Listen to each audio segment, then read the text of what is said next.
tentang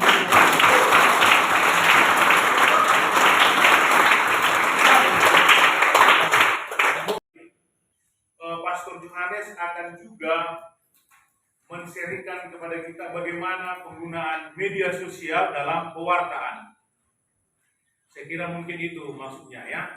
Maka kami berdua hadir di sini. Kenapa Jalan Bali?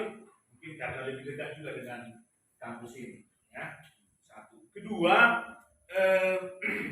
di Paroki Jalan Bali juga selain kita menyampaikan pewartaan itu lewat kehadiran kita dalam perayaan Ekaristi, ada khotbah-khotbah dan renungan-renungan perayaan Ekaristi di lingkungan dan lain-lain.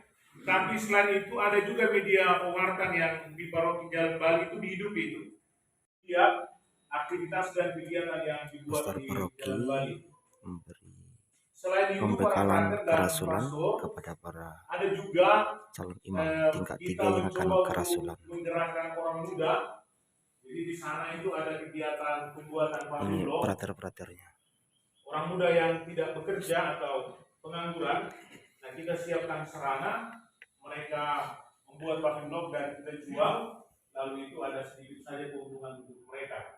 Selain itu ada pengembangan sosial ekonomi, ada CU di sana, ada juga usaha-usaha UMKM yang juga dibangun untuk membangun kehidupan secara umat dan juga semakin meningkatkan iman umat. Jadi iman dan ekonomi memang akhirnya kita lihat di tengah-tengah gereja umat itu harus berjalan seimbang, ya kan? Kalau ekonominya tidak dibangun, bagaimana kita mengharapkan UNEP cukup banyak kan? Nanti 2000 terus. Ya kan? Nanti 2000 terus. Jadi ada semacam dorongan untuk itu. Itu situasi dan keadaan di Jalan Bali.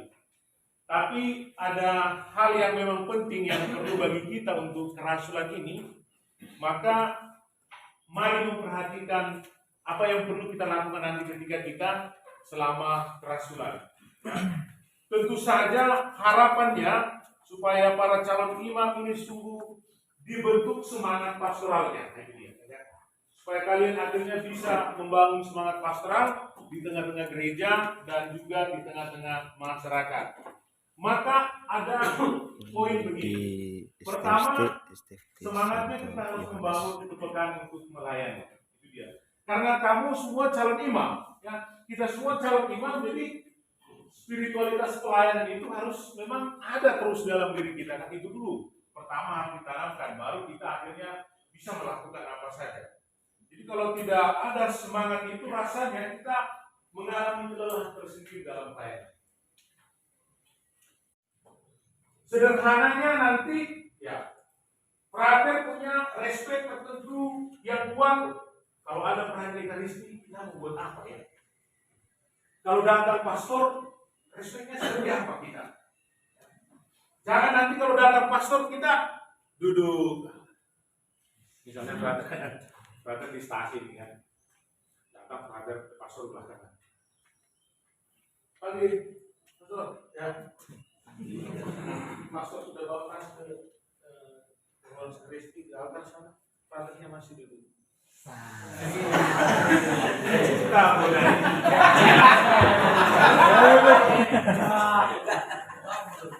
Kalau seorang yang belajar itu kan dia harus memperhatikan hal-hal yang ditulis. Jadi liturgi penting ya, membangun pengetahuan, pemahaman tentang liturgi. Apalagi para frater yang kerasulan di Uskupan Agung Medan. Kita di sini, jadi kita merasul di sini.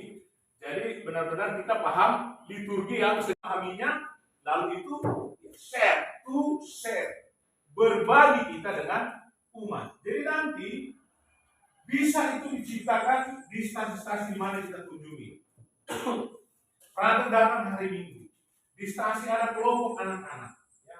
Jadi kita bukan hanya pasif saja melihat mereka bernyanyi, anak-anak misioner itu bernyanyi, tidak. Tapi maunya, saya selalu berkeinginan begitu sebagai pastor paroki, saya ingin frater bisa men-sharingkan pengalaman kitab sucinya, pemahaman kitab sucinya kepada dunia anak-anak, kepada kelompok miskinan, kepada kelompok orang dewasa. Di Jalan Bali ini sudah banyak kelompok misdinar di stasi. Walaupun belum terlalu lengkap mereka, tapi semua yang sudah komuni pertama itu kita masukkan dalam kelompok misdinar. Dan ini mulai kita latih. Nah, selain itu kita juga ingin membentuk kepribadian mereka melalui kelompok kategori ini.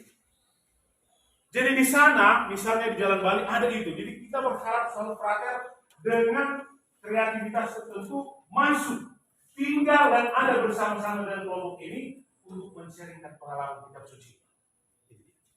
Men-sharingkan ya, bukan mengajari mereka tentang ini jumlahnya ini sekian, penulisnya asalnya dari sini, berapa. Mungkin rasanya tidak akan bisa mereka pahami dan tangkap semua itu ya. Tapi men-sharingkan ya, membagikan pengalaman kitab suci itu kepada umat beriman. Dan yang ketiga, Raden tahu apa kepanjangannya sekali? Serikat anak-anak, serikat kerasulan anak-anak misioner. Ini juga hidup, teman-teman, hidup, ya. Dan gereja sekarang justru sungguh melihat di kelompok-kelompok misdinar, sekami inilah yang harus dibentuk. Kalau yang tua-tua itu sudah lain. Lebih kesan radikal dia, bahkan jangan radikalisme, ya kan? Mengakar dia, kita akarkan itu, kita patenkan itu dalam diri anak-anak. Dan saya selalu kalau sebagai pastor paroki Jalan Bali selalu berharap begitu, fraternya kreatif untuk menciptakan kegiatan-kegiatan yang menumbuhkan benih iman anak-anak itu. Ya. Dan dengan itu kita belajar melayani mulai dari anak-anak. Berarti kita belajar melayani mulai dari yang kecil. Ya kan? Jadi teman-teman di kelompok umat ini kan tidak hanya orang dewasa, pengurus gereja, OMK yang cantik-cantik. Mereka ini juga umat ini. Ya. Tapi jangan lupa masih ada di sana anak-anak. Ya kan? Jadi sebagai calon imam, kita akan berjumpa dengan banyak orang. Saya harus bisa masuk bersama anak-anak. Kadang-kadang harus menyanyikan lagu anak-anak. Bisa kita sebagai pastor. Harus bisa bercerita tentang dunia anak-anak. Saya harus bisa akhirnya masuk dalam dunia remaja. Kalau dengan remaja saya gimana ya? Kalau dengan OMK saya bagaimana? Lalu kemudian dengan orang tua, orang dewasa, saya bagaimana? Nah, semua hal ini yang perlu bagi kita dalam kerasulan. Jadi, dengan masuk dalam dunia anak tata krama. Tata krama kita dan kita hadir bukan OMK kita. Ini yang lebih baik. Kita bukan OMK datang ke stasi. Kita datang ke situ sebagai calon imam. Calon pastor. Maka tentu kita harus jaga tata krama. Kata-kata kita tentu harus santun, ya kan? Berikut kita juga perlu tampil rapi. Rapi juga. Rapi itu tidak harus pakai yang 4 meter. Tidak harus begitu ya. Tapi kita tampil rapi. Memang sangat baik kalau kita tampil memakai jubah, itu sangat baik, menarik untuk umat. Dan ini juga sebenarnya menarik untuk panggilan. Dan itulah sekarang yang menjadi keprihatinan banyak. Jadi umat pastor sekarang pakai najulu, pertama awal-awal itu para misionaris kemana-mana begitu. Mungkin tidak seperti itu lagi kita ya. Tapi kita ya tampil elegan, rapi, ya. Itu dia. Rapi. Tutur kata kita juga harus kita jaga dengan baik. Peka pada situasi komunikatif kita dengan pengurus gereja dan umat. Jadi begini teman-teman. Sekarang kita kalau di dulu tidak ada pakai handphone ya, sekarang. Jadi kita kan sekarang ada ini kan. Kalau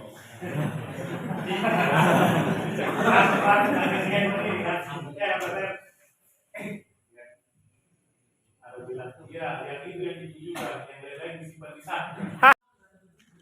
Oke, kita sedang di STFT, mari sering kerasulan kepada para pelajar yang akan kerasulan. Kita singgah sebentar di sini. Ini tingkat 1. Tingkat 1 kan? Tingkat 1. Beginilah para pelajar calon-calon imam kuliah mendengarkan dosen mereka.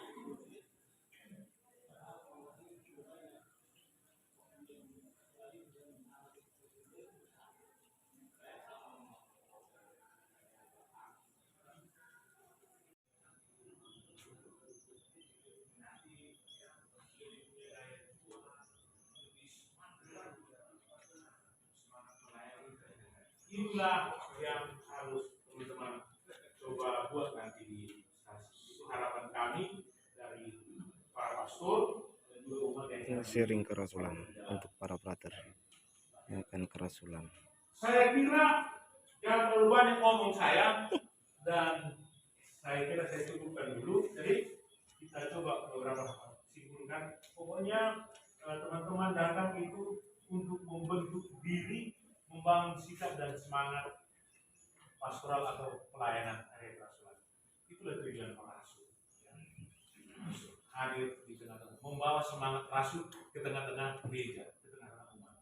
Nah, kita berpendidikan, kita calon imam, jadi hal yang perlu kita persiapkan liturgi, share kitab suci, ada kelompok-kelompok kategori yang kita perhatikan di sana, lalu kemudian khotbah dan renungan perlu dipersiapkan, lalu yang lain itu kepribadian kita, sikap kita, mental kita, karakter kita, sabar. Jadi umat itu kan yang paling mereka rindukan itu kita hadir membawa sukacita. Anda tersenyum, umat sembuh. Ada senyum, ada sapa, positivity yang baik, umat sehat, umat sembuh, umat semangat. Itulah yang kalau soal pengetahuan, kapan aja orang itu bisa belajar ini. Bisa kita kasih kursus dalam setahun sekian kursus, paham mereka. Tapi ada hal yang tidak mereka miliki, yang kita miliki, itulah yang harus kita bagikan kepada mereka. Baik, demikian pastor dan teman-teman para calon imam yang baik. Begitulah sedikit sharing kita. Nanti bulan September kita sudah mulai kerasulan. Selamat datang di Jalan Wali Sanabus.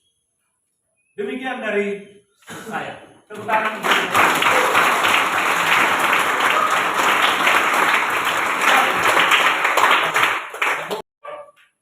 Diakon frater apa itu? Frater Evan. Baru kemudian frater Evan. yang di Stefan. Nah, semua itu dibangun di tengah-tengah umat dengan tujuan itu menumbuhkan semangat panggilan untuk anak-anak, juga mengenalkan biarawan-biarawati ke umat. Itu semua bisa dilakukan di paroki. Dengan harapan memang akhirnya kita juga nanti di kerasulan. Jadi kita sangat berharap frater nanti kreatif, frater yang hadir ada bersama-sama umat. Bawa saja kegembiraan dan sukacita itu, mereka sudah sangat senang. Memang YouTube kita itu di paroki macam-macam kegiatan itu ditampilkan di sini. Frater sedang mengerjakan skripsi, tesis di dekat perpustakaan STFT. Kita sedang di STFT, tadi sharing kerasulan bersama para frater tingkat 3 yang akan kerasulan di stasi-stasi. Ini istirahat, bentar lagi kita akan pulang karena sharingnya sudah selesai. Dan inilah mantan frater top Jalan Bali. Frater Ripanta katanya pilek Tauton. Ini ada taman yang bisa menghadirkan suasana sejuk sedikit di tempat ini. Jadi enggak kering kerontang semua. Thank you. Mantap.